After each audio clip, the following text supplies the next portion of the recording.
Hello and welcome back. In this video, we'll see some of the basics of what exactly is stress strain curve for ductile and brittle materials. So first, let us start with stress. Now, coming to stress, what many people use this term called stress. Even during the work, they say that they are stressed. But what exactly is this stress? Stress doesn't mean it is the force by area, like many people usually define the same way. But from engineering point of view, stress doesn't arise until and unless there is a load acting on it. Only when the load acts on the body, when the load is acting on a body, and the body tries to resist that load in order to keep it undeformed, that is when stress arises. Suppose, for example, if you take a cantilever beam, this is the fixed end, and when you it has a span of length L, and when you try to apply the load on the free end, say 1 kilonewton, it tries to deform. To resist this deformation, the term stress arises. Stress arises, it tries to resist that amount of deformation. Okay, so now by understanding this, we'll define the stress. So it is defined as it is the amount of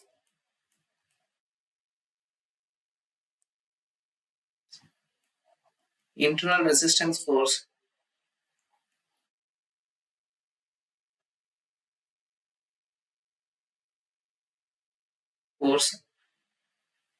when an external load is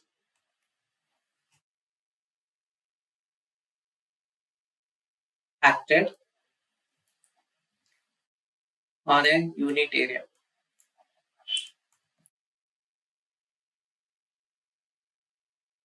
Yeah.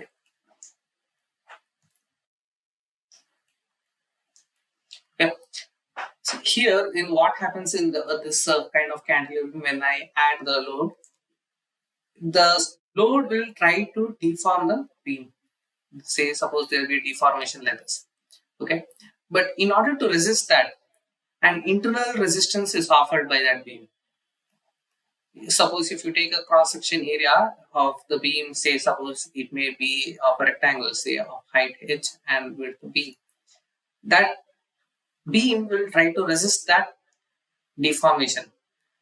That resistance force acting on a unit area, that is this cross section area, that will give rise to stress. Okay, now let us understand one more term called strain. Many people also use this not just in engineering, but many people, while talking casual, also they talk about the term stress. Now, from engineering point of view, let us understand what we can define the stress strain as.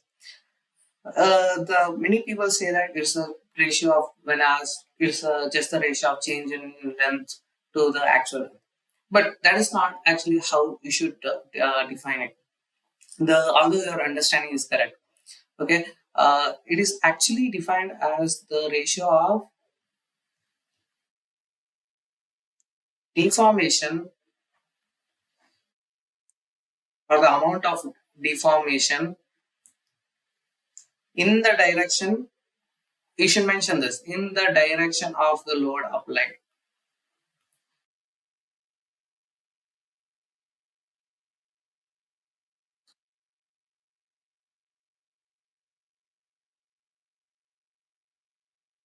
To the actual dimension.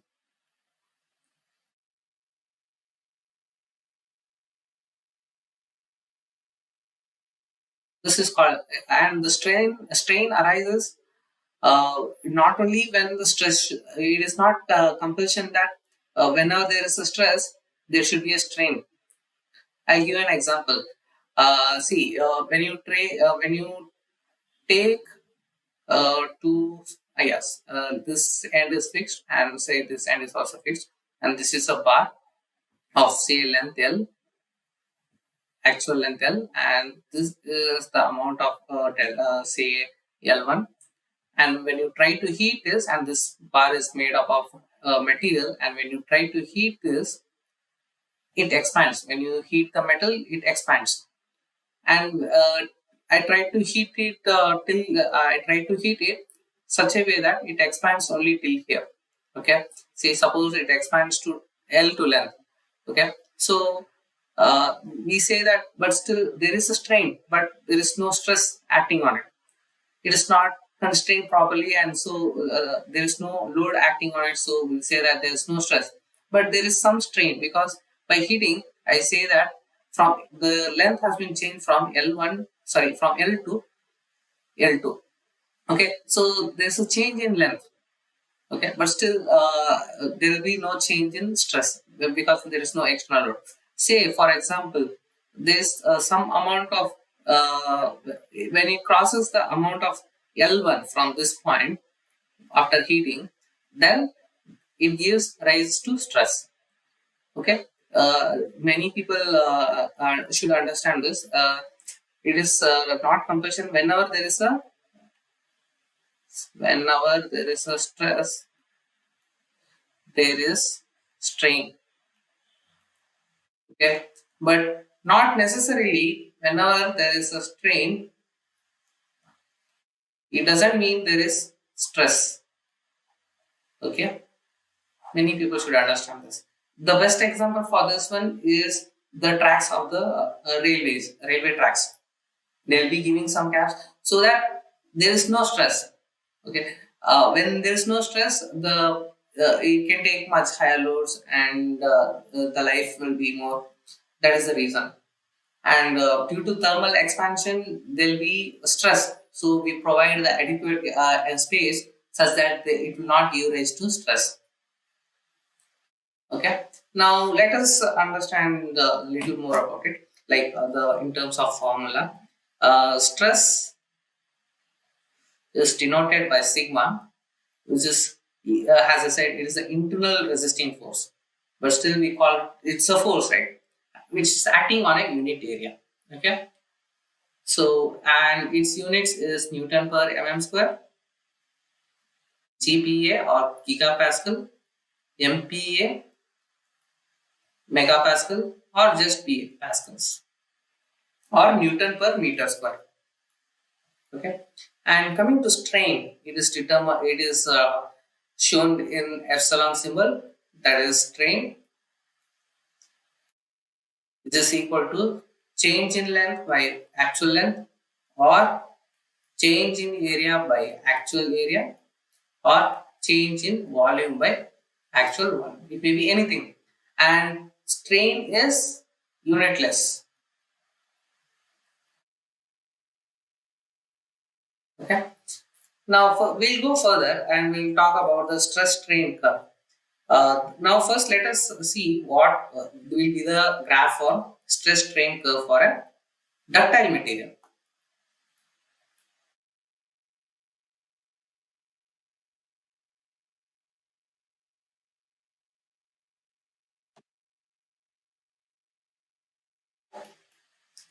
Okay, so we'll understand this. Ductile material for this for the stress strain curve, I'm taking the example of a mild steel. Okay, the stress strain curve will give the relationship between the stress, strain, and will give some important properties or the parameters of a particular material. And the stress is in y-axis and the strain is in x-axis. This is stress and this is strain. Okay, now let me plot a graph of for this one is for a mild steel.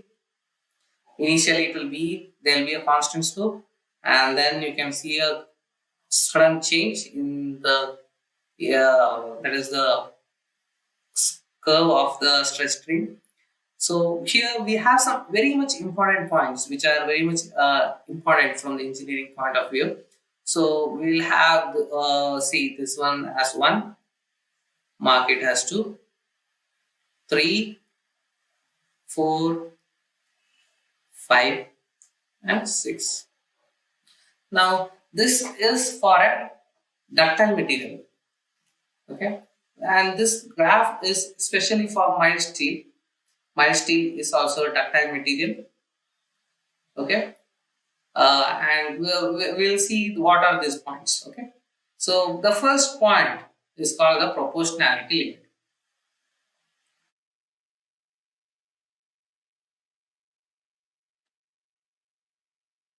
Yeah. Now talking about the proportionality bit, it means that the stress is directly proportional to strain until this point. Okay, that is what the Hooke's law also states. Hooke's law says a stress is directly proportional to strain until this point, only this point, the point one, and afterwards it will not obey the Hooke's law. And now we will add a constant called E, that is the Young's modulus. When we add the constant to the proportionality, it becomes equals. So E is the proportionality constant, and it is constant for a particular material. Okay. For if you take for example steel, it will be 200 GPa. If you take iron, iron is not a ductile material. If you take copper, it will be different, and it is a constant. Okay, so we'll get that, and Young's modulus. It is called Young's modulus.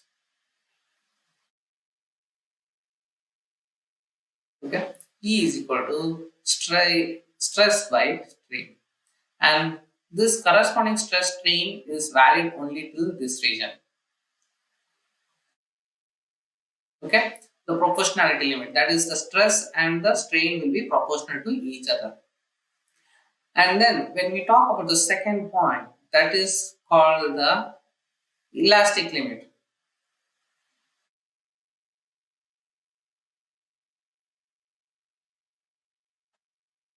When we talk about the elastic limit, first let us understand what exactly is elasticity. Or okay, so elasticity is nothing but when you apply a load on a material, it regains back its original shape and size, physical property, that is the area, length, volume, anything. If it regains back upon removal of load, okay, so it regains back. That is called the elasticity. Okay, if it doesn't regain back its shape, length, area, then we say that it is a permanent deformation, and that permanent deformation is called the plastic deformation.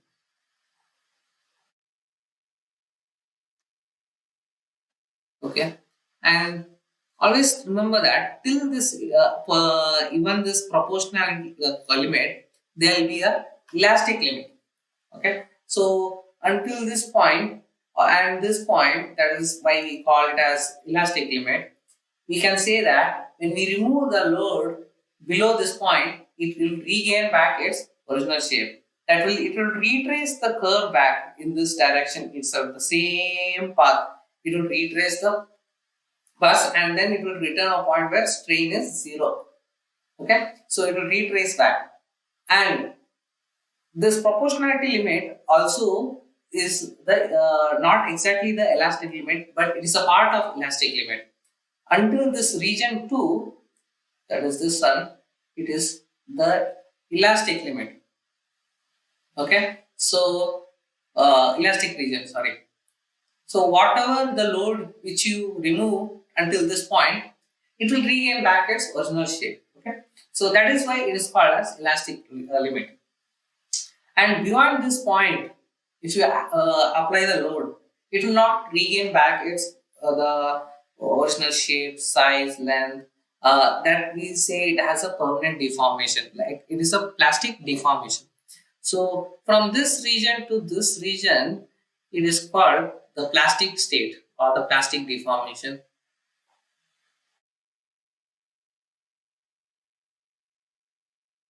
We cannot regain back. Okay, even if you remove the load, you cannot regain back the original shape. Okay, from this region 2, okay, it is from this region 2 to this region 6.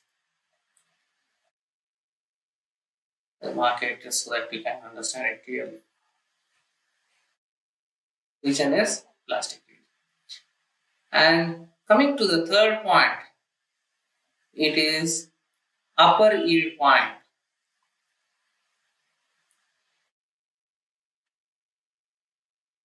and the fourth one is the lower yield point.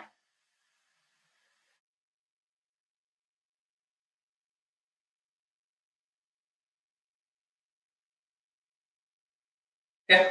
See here, when you draw a graph, like when you perform the test for this obtaining the stress strain curve on a universal testing machine, you find that the 3 and the 4, these 2 points are very close to each other. Like you cannot even differentiate much.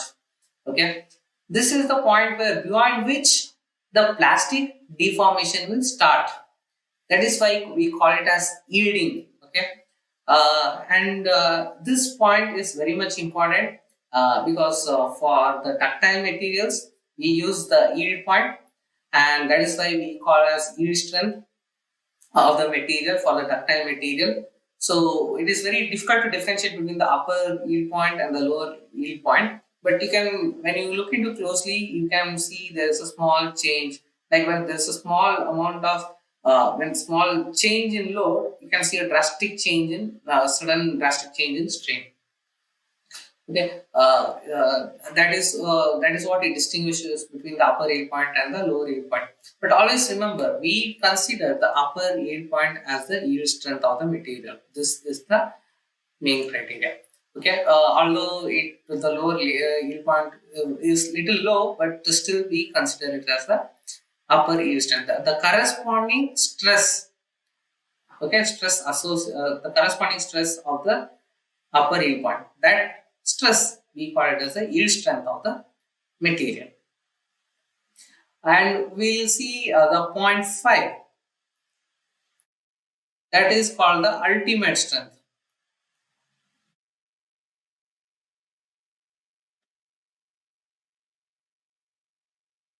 We can see that we can see a drastic amount of deformation here also from the region 4 to 5. For small change in load, you can see there will be a drastic amount of deformation. This is the maximum value of stress that the material can withstand. Afterwards, we can see that the material will fail very quickly for small increase in load. So we the understanding what is the ultimate strength and the yield point, elastic limit, proportionality limit is very much important for selecting the materials in the design of machine elements process.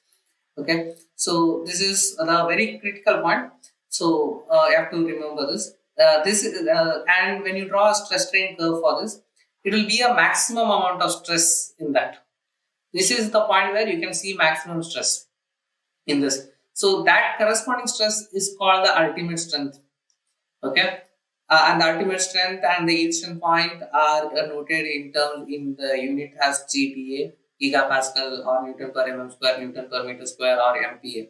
Okay, and now we'll come to the sixth point, that is the fracture point.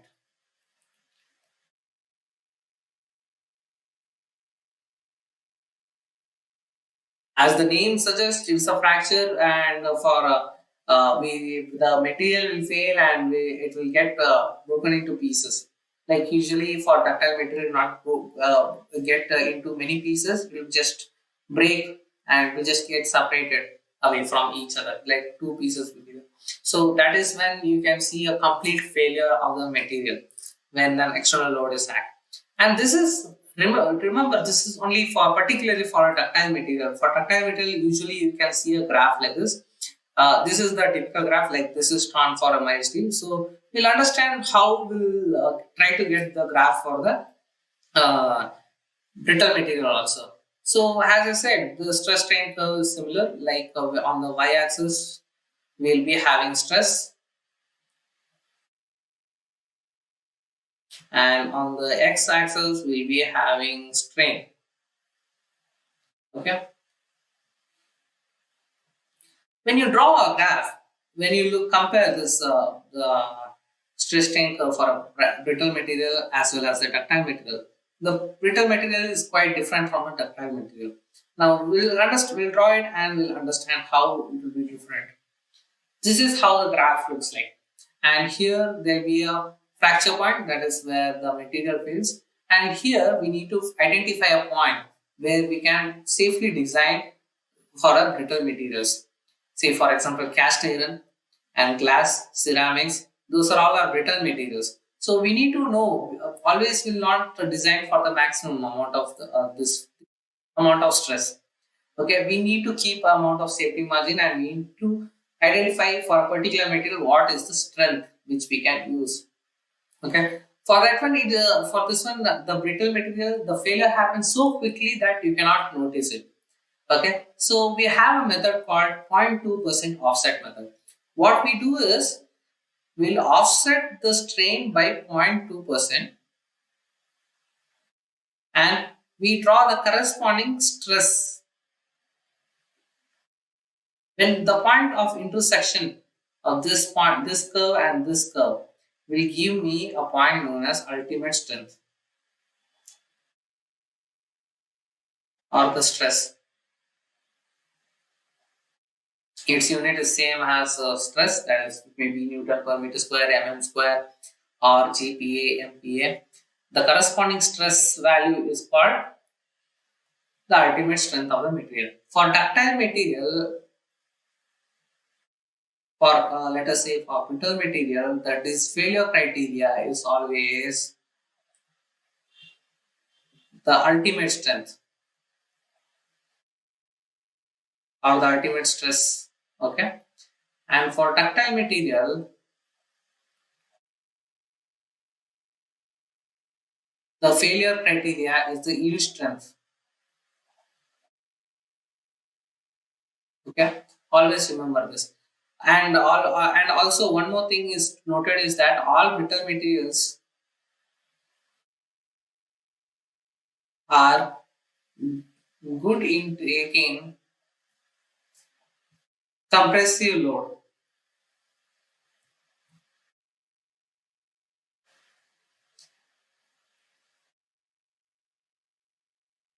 than tension load or than tensile load. In tensile load, if you, for example, if you take a concrete bar, that is a concrete bar, like if this the bar is made of concrete, and if you try to compress it, say it, for example, say it can withstand up to 220 GPa. Okay, it can withstand 20 GPa. And when you extend in the opposite direction, when you add a tensile load, it will fail very quickly. Say for example, 10 GPa. This is not the exact figure. I'm just giving it for example, like showing that when you add a tensile load, it fails quicker. That is, it does not have tensile strength. It has good compressive strength. And all the tests which we perform for the ductile material or the brittle material are performed on a device called UTM, that is a universal testing machine. We use the tensile test itself. Okay, so that is how it is done. And one more thing is to be noted. What I forgot to tell is what exactly is the strength. We say in engineering, strength of material is that much. Strength of material is this much. Many people, when I ask, like, what exactly is the strength of this material, we ask, right? It is the amount of resistance offered, okay, when an external load is acted. That is what is called the strength. Okay. This is it for this video, and thank you for watching my video. Please do subscribe and share if you like, and comment below for any suggestions of which videos to make. And thank you.